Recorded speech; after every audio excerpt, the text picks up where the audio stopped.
Hey, shalom, shalom. First and foremost, I want to say call hello, Yahweh, Ba'ashem, Yahweh Shai, Ba'ashem, Kodash. I want to send double honors to the apostles, elders, bishops, great millstone. I want to send much peace, love, salutations to you brothers and sisters out there pushing the glory of Yahweh, Ba'ashem, Yahweh Shai, and sincerity and truth with the brother Ariala. Today I want to start a series on the fruit of the Spirit and go through each attribute of the fruit of the Spirit one by one and just talk about its importance and staying locked into the Spirit, right? Staying locked in with Yahweh Shai so that we can be saved out of here. Because without these characteristics, if they don't abide in you, that means Yahweh Shai does not abide in you. So these are things that we want to make sure we become new and changed. I remember when I was, young in the truth, young in the faith, there was a video done by a guy. I don't know if he's still alive or not, but I like to mention this because I'll never forget how he talks about how we were not in the fruit of the Spirit. You guys are not in the fruit of the Spirit. And I remember scoffing at that, And now that I'm older, I understand what he was talking about. Because as you perfect yourself in the spirit of Yahweh Shai, you have to put on these attributes, and they are key. But when I thought as a child, I spake as a child. But now that I'm a man, we put away childish things. So I want to go through and just talk about just the fruit of the Spirit in general. And then, later lessons will go into each individual one. Let's start with Galatians 5 and 16. Galatians 5 and 16. It says, "This I say then, walk in the Spirit, and ye shall walk, and ye shall not fulfill the lust of the flesh." Okay? "For the flesh lusteth against the Spirit, and the Spirit against the flesh. And these are contrary to one another, so that ye cannot do the things that ye would." Okay? "But if ye are led of the Spirit, you're not under the law." And so right here is showing you how, the law was a schoolmaster to keep us out of harm's way. But really to be perfected in the Spirit of the Most High, you need to walk in the Spirit. Okay? Because this flesh is clamoring to go off. And we have wicked thoughts, we have wicked temptations that's coming. And if you walk in the Spirit, it's going to constantly be fighting those urges to go off. Okay? Not just reading the law. Reading the law is not going to necessarily keep you from going off. You got to be in the Spirit to keep from going off. It says, "Now the works of the flesh are manifest, which are these: adultery, fornication, uncleanliness, lasciviousness, idolatry, witchcraft, hatred, variance, emulations, wrath, strife, seditions, heresy." So we see how many attributes come with the works of the flesh. Main thing out there is adultery and fornication. You don't have a mind to keep yourself pure and chaste in the eyes of Yahweh Shai. You're only thinking about what you want and pleasing your flesh. And it's what leads to lasciviousness and idolatry, so on and so forth. That was leads to these people taking the C-19. Right? That's what leads to where you have long-going beefs and strifes, or you covetous over another man's, possession. Okay? It says envyings, murders, drunkenness, revelings, and such like, of which I tell you before, as I have also told you in past time, that they which do such things shall not inherit the kingdom of the Most High. So if you stay within these attributes and the works of the flesh, committing such things, you're not going to inherit the kingdom of the Most High because you're not exuding the Spirit of Yahweh Shai within you, within your actions. Okay? It says, "But the fruit of the Spirit is love, joy, peace, long-suffering, goodness, faith, meekness, temperance. Against such there is no law. And they that are Hamashiachs have crucified the flesh with the affections and lusts." Right? If we live in the Spirit, let us also walk in the Spirit. Let us not be desirous of vainglory, provoking one another, envying one another. What I want to hang on right now is I want to get this word fruit. It says the fruit of the Spirit. Okay? Let's get this word fruit.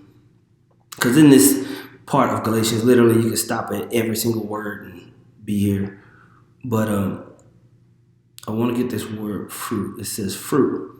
It says the fruit of trees, vines, of fields, the fruit of one's loins, i.e. his progeny, his posterity, that which originates or comes from something, an effect, a result, a work, an act. See, a work or act, your deed is your fruit.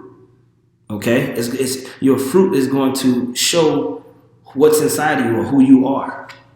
It's going to prove to now whether you have the spirit, if you have a fleshly spirit, or you carnal, or you're a spiritual man.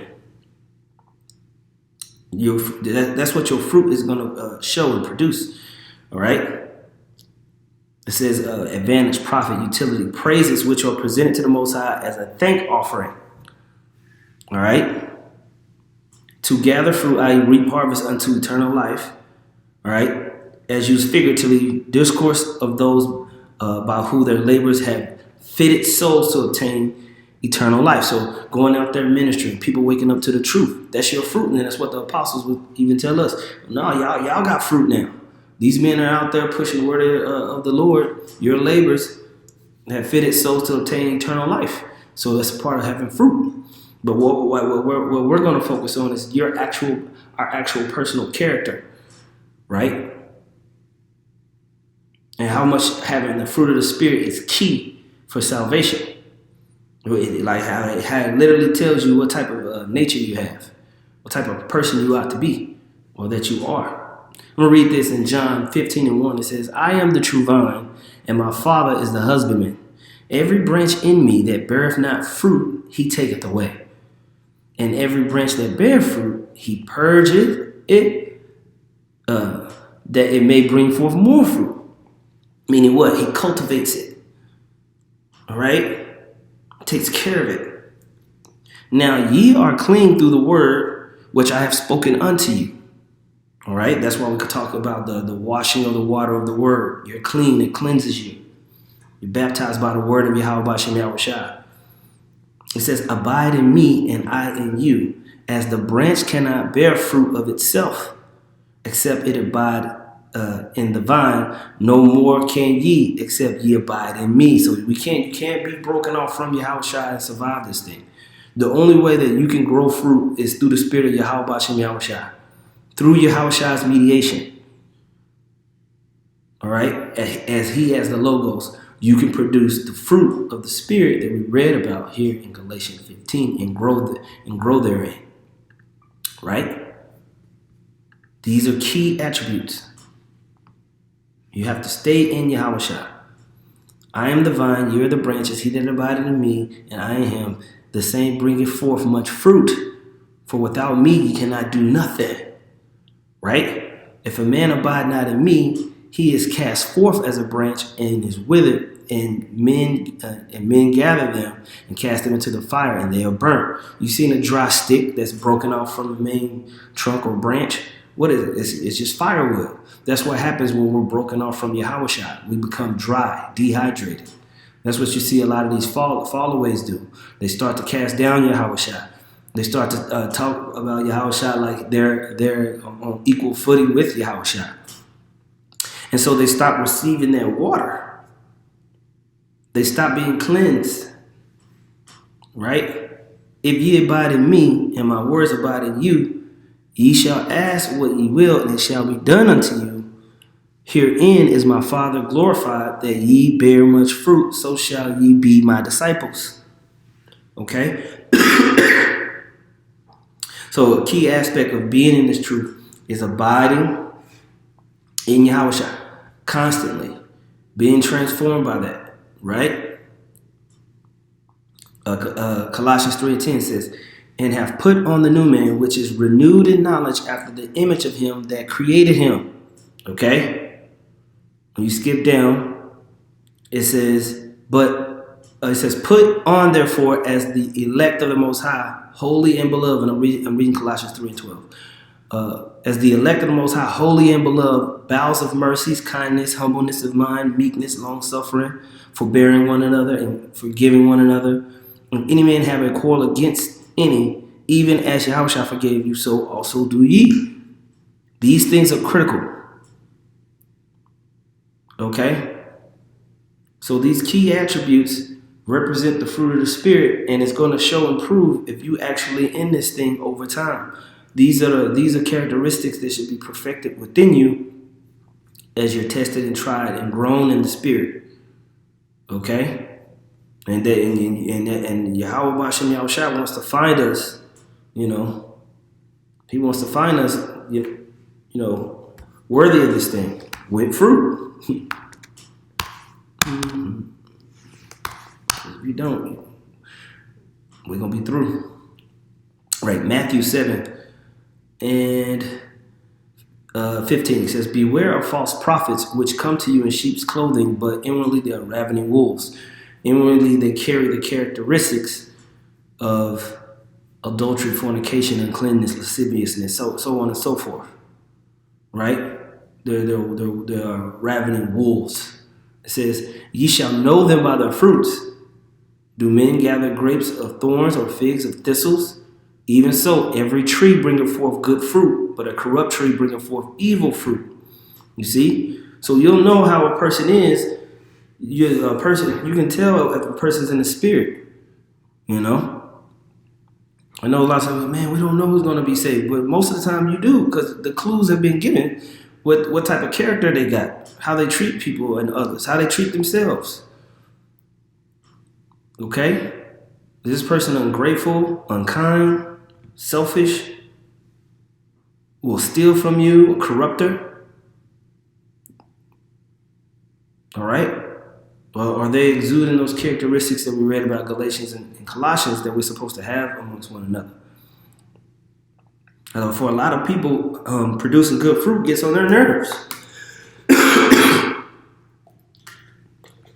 They don't want to be humble. They don't want to be considerate. Right? They don't want to have agape love or charity. Right? You'll know them by their fruit. Verse 18 says, a good tree cannot bring forth evil fruit, neither can a corrupt tree bring forth good fruit. Okay? It ain't in them. We read how the Most High said, Yahushua said, the Most High is going to make it more abundant in you, what you are. Every tree that bringeth not forth good fruit is hewn down and cast into the fire. Wherefore by their fruits ye shall know them. And we see that there's two sides of this. Either you're going to be burnt by fire or you're going to be saved. But your heart and everybody's heart is going to be made manifest. Okay? So it's key understanding these aspects of the fruit of the Spirit. Okay? Right here in Sirach 27 and 6, it says, the fruit declareth if a tree have been dressed. So is the utterance of a conceit in the heart of man. See? So the person's fruit, what they produce, it shows you how they've been cultivated, how they've been dressed, how they've been brought around to be. Dress means to make straight, direct, guide, how they've been guided, what they are guided by. It says control, or preparing for cooking, obviously. Dress something. It says prepare, lift, raise, hoist. Okay? So a person's fruit shows how they've been prepared, shows how they've been brought up and raised. That's why we say don't give no man credit too hastily. That's what it says in verse 7. Praise no man before thou hearest him speak, for this is the trial of men. Okay? We have to understand that. We have to understand that. Let me see. I want to read this one. Oh, yeah. This is Wisdom of Solomon 4. It says, it is better to have virtue, even if it means having no children. Your virtue will be recognized by other people and by the Most High, and you will be remembered for it forever. Virtue provides an example for people to follow.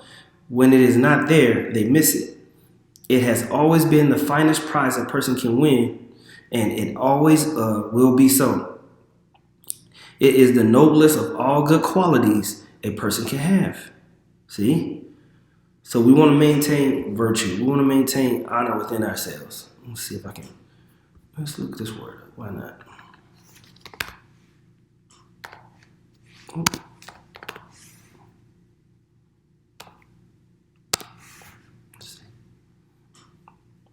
Virtue, your moral life and conduct, uprightness of life, the opposite of vice, right? And a particular moral excellence, a force, a strength, vigor, moral strength, right? Are we maintaining moral strength in our actions and how we behave? All right. This is a key aspect of the fruits of the Spirit. Okay. So I wanted to do an opening lesson to the fruits of the Spirit in general and show how these attributes lead to salvation. These attributes lead to salvation here, but the works of the flesh lead to what? Damnation, destruction. And you can tell a person where they are by how they act and how they talk. And from that point forward, that lets you know how to deal with them. Okay? That's why the reconciliation with Yahushua is so important. Because without Yahushua, our past is counted unto us. Through Yahushua and their reconciliation, we can actually move forward in the present into the future. But as we do that, you better be putting on the fruits of the Spirit and building and producing fruit. At least you be found by Yahushua with no fruit. And he's like, you're a waste. And you see how the fruits of the Spirit ain't nothing talking about making money. It ain't talking about nothing in this world. Nothing. Okay? Because some people want to focus on one or two of them when we got to be focused on all of them. Okay? On all of them. So with that being said, I want to say, call hello, Yahweh, Ba'ashem, Yahushua, Ba'ashem, Makar, Kodash. Double honors once again to the apostles, elders, and bishops of Great Millstone. Salakia. Much peace, love, and salutations to y'all came out there pushing the word of Yahweh, Ba'ashem, Yahushua, in sincerity and truth. Shalom.